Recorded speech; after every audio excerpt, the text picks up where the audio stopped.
micro tout arraché. Bonjour. Voilà, donc Veolia Énergie Performance, donc on fait partie du groupe Veolia, donc on va présenter la plateforme de digitalisation multitechnique. Donc nous, on a une activité multitechnique au sein du groupe Veolia. Alors nous, on fait partie de la DSI, donc il y a eu beaucoup d'échanges par rapport à la DSI. Par contre, on est une DSI qui est proche des métiers, et donc on essaie d'apporter des solutions. Et c'est dans ce cadre-là qu'on a découvert TimeTonic et qu'on a commencé à travailler avec cet outil.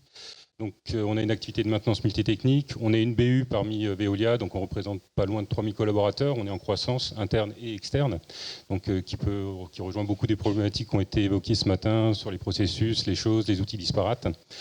Le groupe, c'est un groupe qui est énorme, hein, qui a plus de 220 000 collaborateurs. Et l'objectif aujourd'hui, donc, c'est de partager un peu comment on aborde cette transformation digitale et comment TimeTonic intervient dans cette transformation. Donc les principaux défis pour nous, c'était d'avoir une plateforme qui soit souple, qui soit facile à mettre en œuvre et qu'on puisse rapidement commencer à déployer et présenter des choses aux utilisateurs, de ne pas rentrer dans des effets de tunnel qui prennent du temps pour pouvoir présenter les premiers écrans sur les nouveaux applicatifs. Une particularité chez nous, c'est qu'on est, une des rares grandes entreprises en France à être 100% dans l'écosystème Google. Donc un des avantages de l'écosystème Google, c'est que ça nous apporte énormément d'outils. Un des inconvénients, c'est que ça génère beaucoup de grey IT.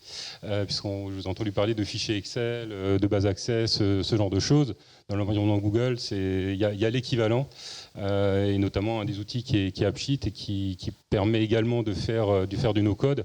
Mais ce n'est pas du no-code comme TimeTonic peut nous l'apporter.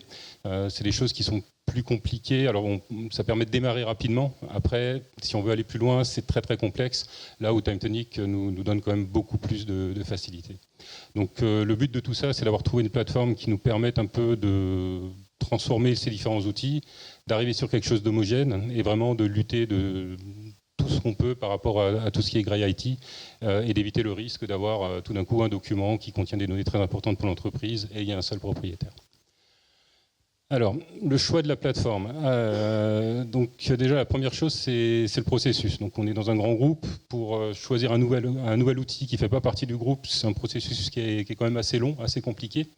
Donc on est passé par une phase de benchmarking, découverte de la solution. On a commencé à regarder un peu nous-mêmes si ça pouvait répondre à nos attentes. On a essayé, alors je pense, 4 ou 5 plateformes qui apportaient chacune ses avantages, ses inconvénients. Dans le cas de TimeTonic, il y a quelque chose sur lequel nous on a été très sensible, c'est le fait que ce soit français et qui s'intéressait aussi au fait de devenir Secnum Cloud, parce qu'on a certains clients qui sont dans la défense et qui potentiellement pourraient avoir des besoins qui seraient couverts avec cette plateforme. Donc on a vraiment aussi pris beaucoup de soin à trouver ce type de plateforme avec ces ouvertures possibles. Nous, en tant que DSI, ce qui nous a vraiment séduit, alors ça c'était un peu la difficulté avec les utilisateurs par rapport à d'autres plateformes. Il y a beaucoup de plateformes low-code où vous ne pensez pas trop, vous démarrez, vous faites un formulaire, vous posez des écrans, vous posez des champs, et personne ne s'inquiète vraiment de la donnée derrière, comment elle va être structurée, où est-ce qu'on va la retrouver, à quoi elle va servir. Et lors de la première mise à jour, c'est très très compliqué. Là, ce qui nous a vraiment séduit, c'est que c'est une approche data first. C'est-à-dire qu'il faut vraiment commencer à réfléchir par rapport à la donnée qu'on va utiliser, comment on va la structurer, où est-ce qu'on va la positionner. Et quelque part, une fois qu'on a l'ensemble de ces informations, on a déjà une grosse partie de l'application. Et donc ça, c'est vraiment, alors venant de la DSI, forcément, c'est plus simple pour nous d'avoir ce genre de raisonnement. Et donc là-dessus, on a eu un peu de change management à faire avec nos premiers utilisateurs pour leur expliquer que, ok, bon, il y a un peu plus de travail en amont, mais quand même derrière, par la suite, on gagne énormément de temps et de fiabilité aussi au niveau de l'utilisation de la solution. Donc on s'est fait aider par un chef de projet pour toute cette phase de sélection et la décision qu'on a prise aussi, c'est d'avancer. Alors à la fin, on a avancé encore avec 3 plateformes et on a fait rapidement une phase de POC et on est très vite passé à une phase de pilote. Donc en gros, la grosse différence, l'idée c'était de prendre vraiment les 2 applications qui nous semblaient les plus abouties et on a commencé à les construire comme si on allait les mettre en production, de manière à ce qu'à la fin de toute cette période, on puisse directement disposer rapidement de 2 applications pour pouvoir les montrer aux utilisateurs, rassurer les personnes sur le choix. Et donc ça a été piloté communément avec les équipes métiers, la DSI bien sûr, et aussi on a impliqué la direction, puisque ce type d'outil, le temps de le faire valider. On a des process qui couvrent un peu tout ce qui a déjà été expliqué en termes de données, de compliance, de cybersécurité, processus de DLA, donc Digital Legal Assessment, donc qui a pris un certain temps à remplir. C'est assez costaud, ouais. Mais après, on est tous rassurés. Donc ça, c'est le gros avantage. Aujourd'hui, il nous reste une problématique, d'ailleurs, sur ces aspects-là, et ça nous embête, il faut qu'on trouve des solutions, c'est sur toute la couche IA, puisqu'en fait, toute la mise en place de solutions IA chez Veolia, on a toute une structure et on dispose de nos propres LLM qui sont implémentés chez nous. Et là-dessus, notre challenge un peu, c'est de réussir à faire dialoguer TimeTonic avec ces IA de manière à ce qu'on puisse vraiment disposer de toutes les fonctionnalités que ça peut nous proposer. Donc voilà, j'ai déjà expliqué rapidement la phase de POC. Donc c'était vraiment une équipe qui était pluridisciplinaire. Et au final, quand on a commencé, une fois que alors ça fait pas très très longtemps, hein, ça fait depuis le début de l'année vraiment qu'on a terminé la sélection et qu'on a commencé les premières applications. Et rapidement, en fait, il y a une équipe qui faisait pas partie du POC qui s'est manifestée, c'est l'équipe finance, qui a eu en début d'année une problématique par rapport à une fonctionnalité que l'ERP ne couvrait pas, de pouvoir faire des revalorisations de factures. Bon, c'est assez spécifique à notre métier. Et on a été rapidement sollicité pour évaluer si TimeTonic était en mesure de le faire. Donc on ne l'avait pas du tout évalué dans ce sens-là, donc c'était un peu le challenge là, de début d'année. Et finalement, ça s'est plutôt bien passé. Donc c'était un gros projet. En termes d'application, elle n'est pas énorme, mais par contre, en termes de stratégie, c'est très important pour nous. Ça touche à la finance, donc forcément, c'est toujours très regardé. Et là, on vient de passer en production le mois dernier. Ça se passe plutôt bien. On a encore quelques phases de réglage. Et par contre, c'est un projet sur lequel on s'est fait aider par TimeTonic, par un partenaire, enfin par d'autres personnes, de manière à pouvoir délivrer en temps et en heure et éviter toutes les erreurs de débutants que nous-mêmes on aurait fait sur ce type de projet. Par rapport à la structuration des projets, nous, alors à l'inverse de ce que beaucoup de personnes ont présenté avec des projets très structurés et autres, nous on cherche aussi à travailler de manière plus proche avec les équipes métiers sur le terrain, qui ont des fois un peu pas suffisamment de temps pour s'inscrire dans des grosses démarches projets. Et donc là-dessus, nous, un des avantages de TimeTonic, c'est que rapidement, on peut commencer à manipuler avec eux, leur présenter des choses. Et il arrive parfois qu'en une réunion, ils partent déjà avec un début d'application, des choses qui leur permettent vraiment d'être opératifs. Donc c'est vraiment ça qu'on a vraiment cherché dans cette plateforme. Alors c'est sûr, sur des projets finance, c'est pas comme ça que ça se passe, mais sur des projets plus métiers, c'est des choses qui nous ont vraiment intéressés. Donc en termes de résultats et d'impact, alors bon, comment on l'a mis, ça je viens de vous l'expliquer, donc c'était mixte, hein. Sur les gros projets, on se faisait accompagner, sur les autres, on a avancé de manière autonome. Une des difficultés qu'on a rencontrées, c'est la mise en place de certaines interfaces. Alors on a aussi un point, c'est qu'on ne peut pas vraiment utiliser toutes les possibilités qui sont mises à disposition avec des makes, avec des analytics et tout l'écosystème qu'on peut trouver, puisque nous, à chaque fois qu'on utilise un nouveau composant, on repasse par un processus de validation qui peut prendre plusieurs mois. Donc pour nous, c'est pas possible. Donc on est obligé vraiment, on essaie d'utiliser toutes les fonctionnalités que TimeTonic nous propose. Maintenant, il y a des ouvertures qui permettent de faire des intégrations avec des produits qui existent déjà chez nous. Donc ça, c'est des choses qui vont nous aider pour l'avenir. Mais du coup, c'est vrai que c'est un des points où on utilise réellement toute la solution et tendance à dire que rien que la solution par rapport à nos problématiques spécifiques. Le résultat aujourd'hui, donc sur notre solution de revalorisation, on fait environ plus de 1000 factures tous les mois qui passent dans le système, donc qui sortent de notre ERP, qui sont moulinées dans la solution TimeTonic, qui sont retournées dans le ERP. Donc c'est un process qui est assez compliqué, qui doit être très fiable. Et donc pour l'instant, la solution est au rendez-vous. Donc on vient de passer notre deuxième mois de facturation. Ça se passe bien, on a encore les réglages. Le mois prochain, on pense que tout va bien se passer et puis on sera réellement en mode run.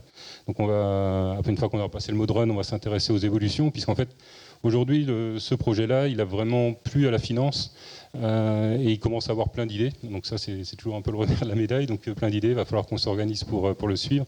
Donc globalement, on arrive à une dizaine d'applications en à peu près une dizaine de mois où on a la solution en place. Donc toutes les applications, pas la même taille, pas la même envergure, pas la même criticité, mais chacune répond vraiment à une problématique métier et c'est des choses qui sont mises rapidement à disposition des personnes. Et l'autre point aussi, il y a une application bien particulière que Sévan va vous présenter. On n'a pas voulu faire on n'a pas voulu être le cordonnier le plus mal chaussé. On avait aussi des besoins internes en termes de DSI pour la gestion des projets et du coup on s'est rabattu aussi sur TimeTonic pour mettre en place une gestion de projet pour gérer notre équipe et le but c'est de le mettre sur toute la DSI de VEP. Une des problématiques qu'on rencontre, c'est qu'on suit plusieurs types de projets, c'est-à-dire qu'on va suivre des projets soit plus ou moins du waterfall, ou alors on est assez séquencé avec des échéances et autres, et en parallèle aussi des projets qui sont plus en mode agile avec des sprints.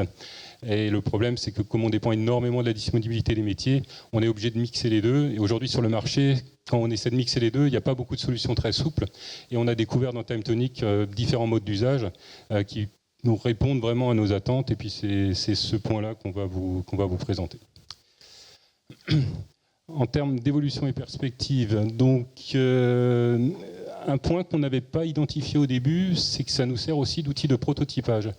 On est challengé de temps en temps en avant-vente sur des besoins pour de nouveaux clients, enfin des prospects plutôt à ce stade-là, sur lesquels ils ont besoin de se projeter un peu par rapport à ce qu'on pourrait leur proposer et autres. Alors c'est sûr que les belles explications, les PowerPoint, les maquettes, c'est pas ça aide, mais quand on arrive à venir avec une solution qui, grâce au template en 2 clics, permettent de se projeter dans une solution finale, c'est radical. Tout de suite, les personnes adhèrent.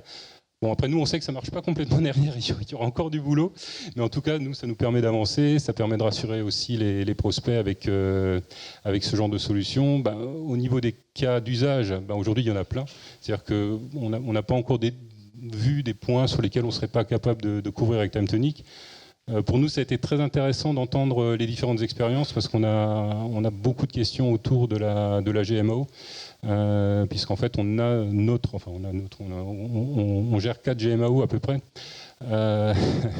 avec tous leurs avantages et leurs inconvénients. Plus on a aussi le cas où on a des GMAO clients sur lesquels qu'on doit renseigner. Et aujourd'hui, la problématique qu'on a sur le marché, les GMAO, on n'est pas convaincu ni par leur outil de planification, ni par leur outil de mobilité. Et donc on se pose beaucoup de questions de si demain on serait capable avec TimeTonic de couvrir ces cas d'usage. Alors ça nous a rassurés avec les différents échanges et tout ce qui a été montré. Donc il restera encore un peu de travail de notre côté pour proposer quelque chose de concret là-dessus. Je te laisse la parole.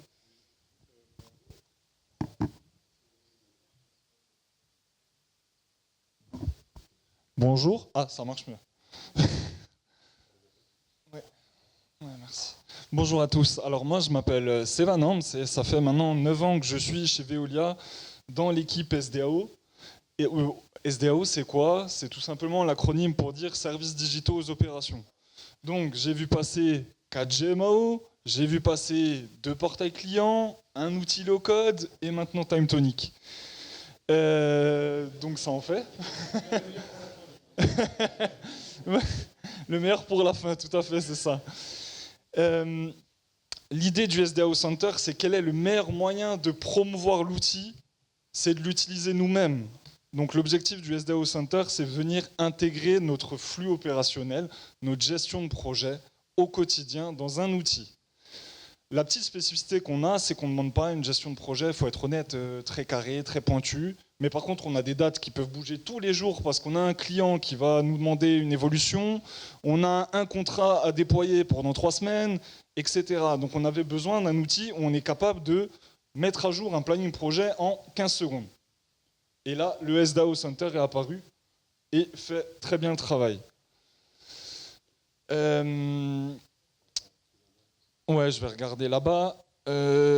En plus de ce flux de gestion projet, on gère aussi le knowledge management. Donc, c'est-à-dire qu'on met l'ensemble de notre documentation à l'intérieur. Ça nous sert de base d'indexation pour aller sur nos différents documents. Et ça va nous servir aussi de raccourci sur toutes nos applications. Je ne sais même pas combien on en a, je ne sais pas si tu as ce chiffre. Mais on a une vingtaine d'applications dédiées en pré-prod, prod, voilà. Donc on peut multiplier par 2 ou par 3 le nombre de liens qu'il faut retenir. Si on regarde un petit peu les gros besoins de cette application-là, on essaye de faire de l'agile, mais je pense que tout le monde sait que l'agile, c'est difficile à vraiment respecter au quotidien. Mais on va venir intégrer TimeTonic dans nos daily stand-up meetings. Donc tous les matins, on fait la revue par personne des sujets en cours. On vient intégrer TimeTonic dans notre session de planification en début de sprint. On peut intégrer TimeTonic dans les reviews.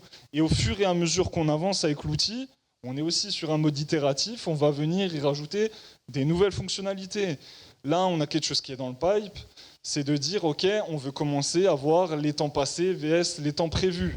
Je vais démarrer un nouveau projet, ça peut être intéressant d'avoir une estimation, et en fin de projet, de faire un rétexte par rapport à ça.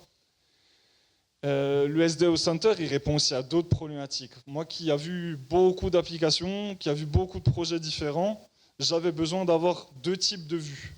La première, c'est si j'interviens dans un projet d'un autre chef de projet pour X ou Y raison, pour amener une expertise, j'ai besoin de voir toutes mes tâches que je dois réaliser. Ça, c'est la première.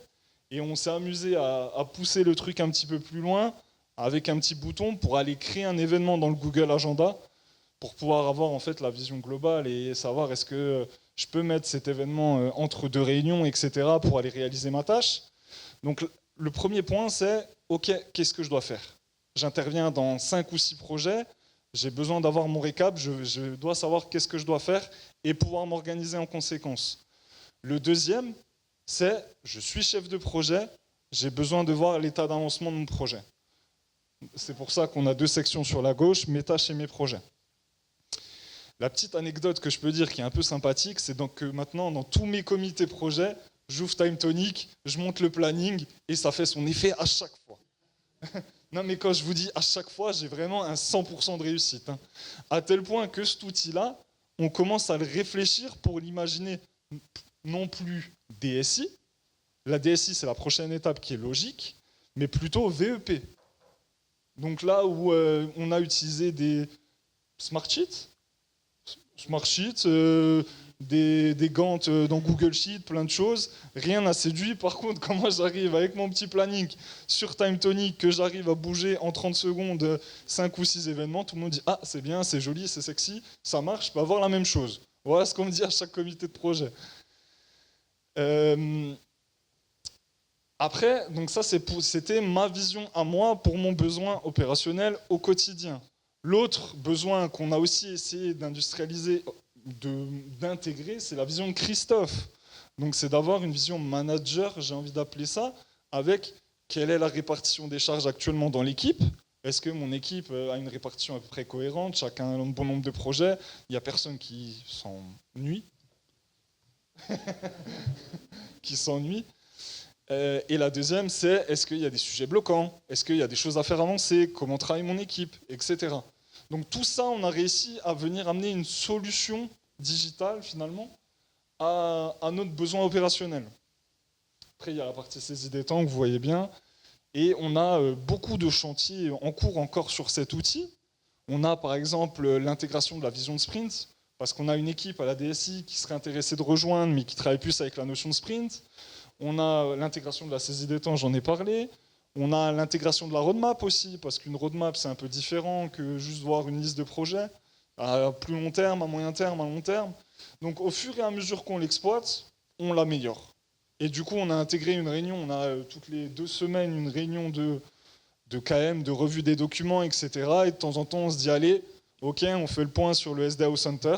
Qu'est-ce qu'on fait? Qu'est-ce qu'on améliore? Qu'est-ce qu'on valide aussi, tout simplement?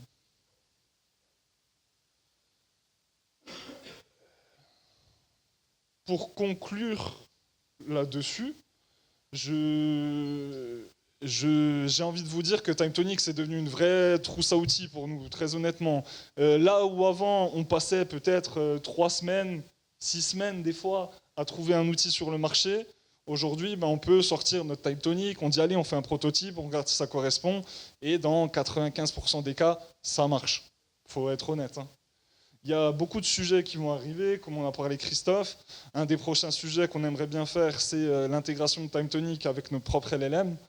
Et aussi essayer de poker. L'expérience qu'on en a des GMAO, c'est de dire que les applications mobiles sont nulles. Il faut être honnête, j'en ai vu 3, voire 4. Les applications mobiles sont nulles. Après le test qu'on a fait, l'idée, ça serait, après le DSI Center, ça serait d'avoir le technicien Center, où la personne aurait l'ensemble de sa documentation, l'ensemble de ses interventions, etc., au sein de son application mobile, avec le fonctionnement hors ligne qui bien souvent fait défaut dans les GMAO d'aujourd'hui. Donc je pense que l'avenir de TimeTonic chez nous, il est tout tracé, on a encore plein de sujets à voir, et voilà, et je vous remercie de m'avoir écouté.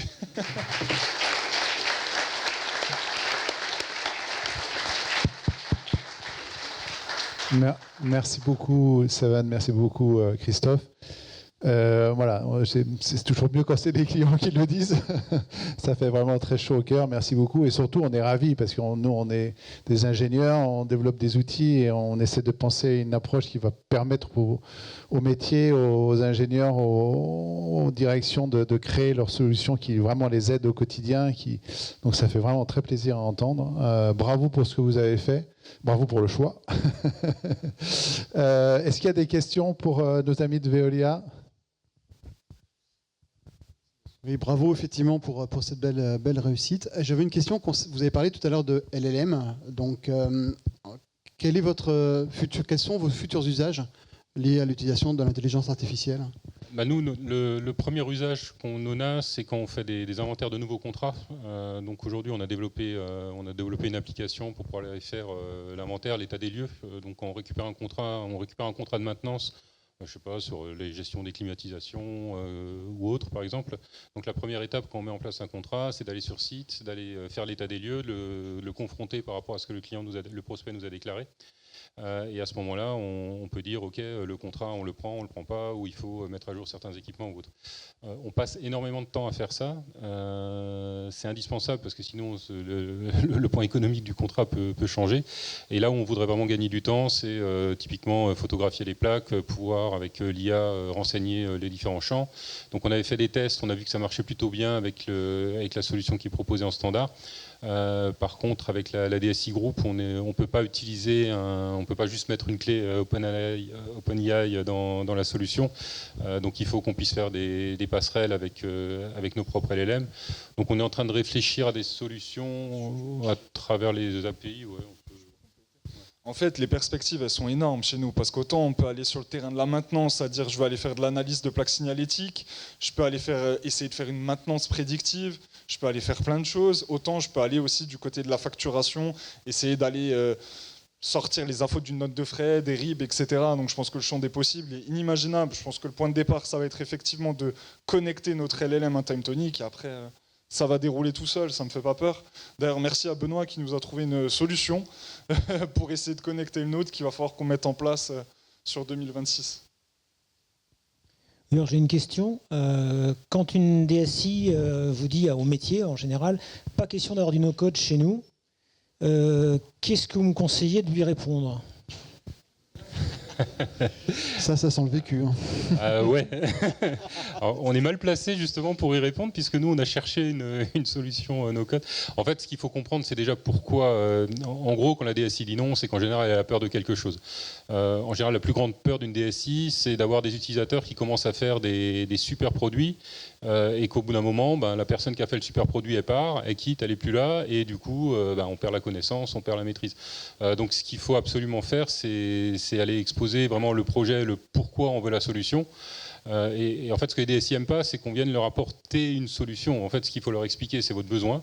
Et en fonction du besoin, c'est travailler avec la DSI pour leur dire, OK, mais si vous commencez à dire, OK, nous, il nous faut une plateforme parce que nous, on a un besoin parce qu'il faut faire, je ne sais pas, tel et tel suivi d'intervention, tel et tel suivi de processus RH. Et vous commencez à travailler avec eux. Et ensuite, si on commence à voir que derrière, effectivement, il faut qu'il y ait une autonomie d'utilisateur, que l'utilisateur puisse compléter ses processus. En général, les DSI ne sont pas extensibles, donc ils sont plutôt contents quand il y a des partenaires métiers qui sont capables d'apporter de la valeur dans le produit. La seule crainte, c'est d'être sûr que l'entrée des données soit correcte, que tout soit sous contrôle, et puis qu'on arrive à garder une vision des données. Aujourd'hui, le vrai challenge, ça a déjà été évoqué à plusieurs moments, c'est où sont nos données, comment elles sont traitées, et en cas de problème, comment je mesure l'impact du problème qui est en train d'arriver, quoi. Et en général, centraliser l'information, c'est une des clés. Et au contraire, la solution no-code doit permettre de répondre à ce problème-là. Je ne sais pas si ça va vous aider. J'aurais un commentaire en plus après la question. Mais pardon, merci beaucoup. Est-ce qu'il y a d'autres questions? Moi j'ai une question. Alors du coup, Veolia, en fait, pour avoir Veolia comme client, mais alors c'est très gros, hein, vous l'avez dit tout à l'heure, 220 000, il y a différentes DSI. En plus, il y a une DSI corporate, il y en a plein partout. Il y a une chasse aux applications, en fait, qui est en cours, en tout cas dans les différentes applications pour lesquelles je travaille. Comment ça arrive, en fait? Est-ce que ça arrive à haut niveau aujourd'hui pour vous challenger sur l'utilisation de TimeTonic? Et de manière plus générale, comment vous êtes capable d'exprimer un besoin, enfin pas un besoin, mais plutôt une solution qui pourrait répondre effectivement à tout un tas de solutions qui sont dans le groupe et pour lequel il y a un souhait de réduire le nombre de licences? En fait, quand on met en place une solution au niveau du groupe, il y a plusieurs étapes. La première étape, c'est effectivement d'aller regarder. On a un store interne. Donc la première étape, c'est d'aller faire le tour du store interne, de regarder les différentes possibilités. Et en général, pour X raisons, notamment économiques, c'est souvent plus intéressant de partir sur ces solutions-là. Le store interne, aujourd'hui, il est plus orienté solution dédiée, c'est-à-dire vraiment une application complète, un processus complet, du copy-adapt ou ce genre de choses. Forcément, pour tout ce qui sont les gros outils, les ERP, les choses comme ça, c'est très très structuré. Après, il y a, comme dans toutes les entreprises, beaucoup de cas métiers qui ne sont pas couverts. Et à ce moment-là, s'il n'y a pas dans l'annuaire central la couverture du cas métier, on peut aller proposer une solution. Donc on peut chercher sur le marché une solution. Après, on a un processus qui est assez structuré pour s'assurer où sont les données, les niveaux de sécurité qui sont en place. Et une fois que ça c'est mis, l'outil est référencé au niveau du groupe complet, quoi. Donc aujourd'hui, TimeTonic fait partie des objets. Ouais. Donc c'est en gros, si vous avez besoin de travailler maintenant, si avec un de vos clients chez Veolia, vous avez besoin de travailler avec TimeTonic, vous pouvez dire qu'ils ont déjà l'agrément. Vous gagnez 6 mois facile. Nous aussi. Merci beaucoup. Pardon. Bonjour. Qu'est-ce qui vous pousse finalement à internaliser les LLM? Parce que c'est un peu la course à l'échalote, vous faites ça en interne. C'est des aspects réglementaires, j'imagine? Ouais, c'est principalement des aspects réglementaires, des protections du secret. On est dans des domaines qui sont sensibles, hein. Vous avez parlé d'OVI et autres, on est en plein dedans, hein. Surtout sur les parties haut, mais y compris aussi sur les parties maintenance, puisqu'on intervient à travers certaines filiales pour des gendarmeries, pour l'armée. Et donc là-dessus, nous, on a besoin quand même de savoir, du moment qu'on met de l'information, qu'est-ce qu'il en est fait. Je veux dire, Donc vous n'avez pas trouvé aujourd'hui d'LLM souverain sur le marché? Venez chez nous. C'est apaisé, ça fonctionne bien, c'est souverain. Alors en fait, on a une DSI groupe qui est quand même assez forte avec beaucoup de monde et qui a réussi à nous trouver. En fait, non, mais plus sérieusement, en fait, dès le début, la DSI Corp a vraiment pris les choses en main. Mais très rapidement, hein, quand il y a eu les premiers ChatGPT, 6 mois après, on avait notre propre solution en interne et les utilisateurs ont pu travailler avec des environnements sécurisés, avec un niveau de performance à peu près comparable. Et là, ça continue d'avancer, quoi. La problématique est, je dirais, l'autoscale, la capacité à monter en charge, parce qu'au fur et à mesure de la généralisation, vous allez avoir du mal à... disons qu'on voit les marches, quoi. Ouais. C'est-à-dire que de temps en temps, on sent que c'est un peu plus lent et on comprend bien qu'il y a des nouvelles ressources qui ont été mises et ça s'améliore. Donc peut-être qu'on vous annoncera de bonnes nouvelles avec Time Tonic. Voilà, Tant mieux, on attend ça.